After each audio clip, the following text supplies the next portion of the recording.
ना दर्शक बंधु महान वृक्ष तुलसी वृक्षर आज पूजन दिवस डिसेम्बर 25 जे वृक्ष ही आमर बंधु तेणु वृक्ष उपर आज गोटे सुंदर छोट भिडियो बहु दर्शकों अनुरोध क्रमे जे घर पाखरे केउं वृक्ष रहिबो आ केउं वृक्ष रहिबो नाही से विषय आज गोटे भिडियोटी करा जाउछि। दर्शक मानक अनुरोध क्रमे आज होछि पवित्र दिन तुलसी उत्सव बा तुलसी पूजन दिवस डिसेम्बर 25 तेणु आज दिन रे वृक्ष उपर आमे गोटे सुंदर भिडियोटे करिबा। आपण मानकर प्रिय चैनल आरके वास्तु उपचार को चैनल को जदि सब्सक्राइब करि नाहंती ताले सब्सक्राइब करंतु आपणकर प्रियजन मानक मध्य शेयर करंतु एवं कमेंट बॉक्स रे आपन लिखंतु जय माँ तुलसी। मनुष्य सहित वृक्षर संपर्क अति निबिड़। यह आमको खाद्य वायु गृह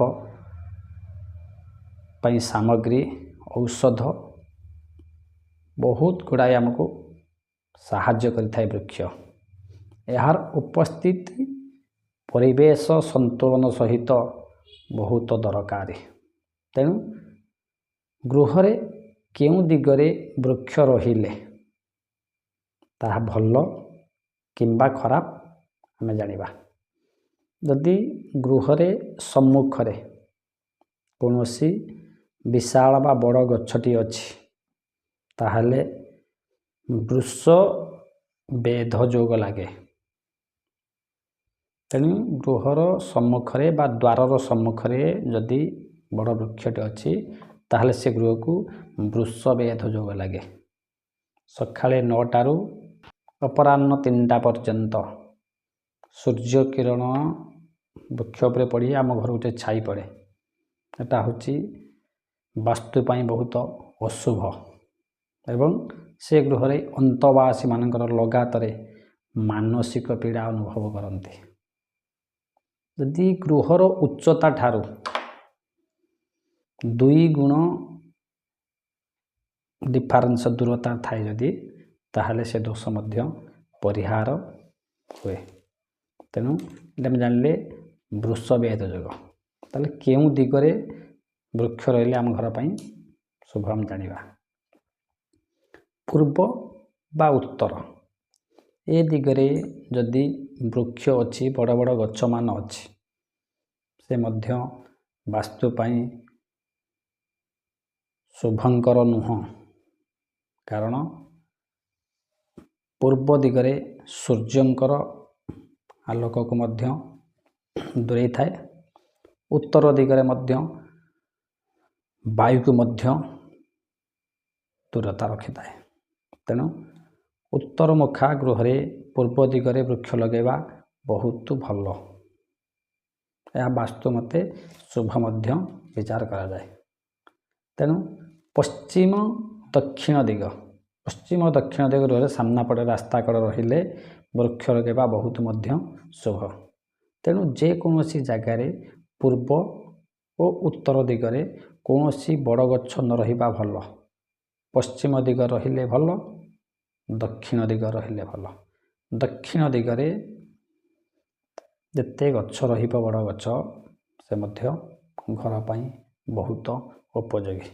वास्तु मते वृक्ष रहिबार केतोटी सूत्र आम जानिबा।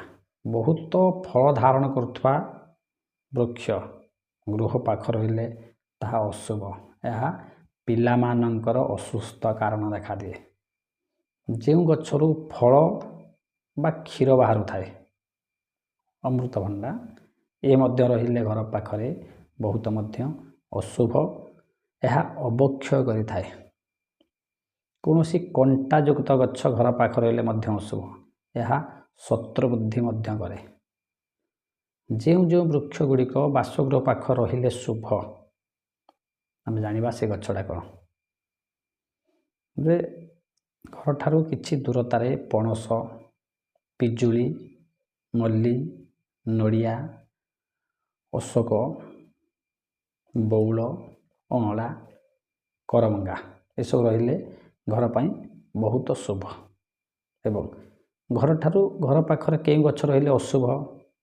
ନିମ୍ବ, ଗୁଆ, ଅଶ୍ୱସ୍ଥ, ଅଗସ୍ତି ଗଛ, ନିର୍ଗୁଣ୍ଡି, ତେନ୍ତୁଳି ଏବଂ ଲେମ୍ବୁ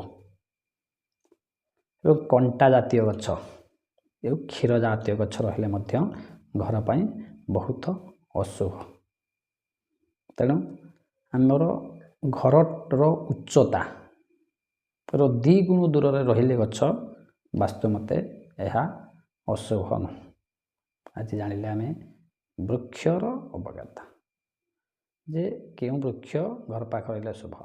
ଆଜି ପାଇଁ ବୃକ୍ଷ ଉପସ୍ଥାପନ ଏଠି ବିରାମ ଦେବା। ଜୟ ଜଗନ୍ନାଥ, ଜୟ ଜଗନ୍ନାଥ।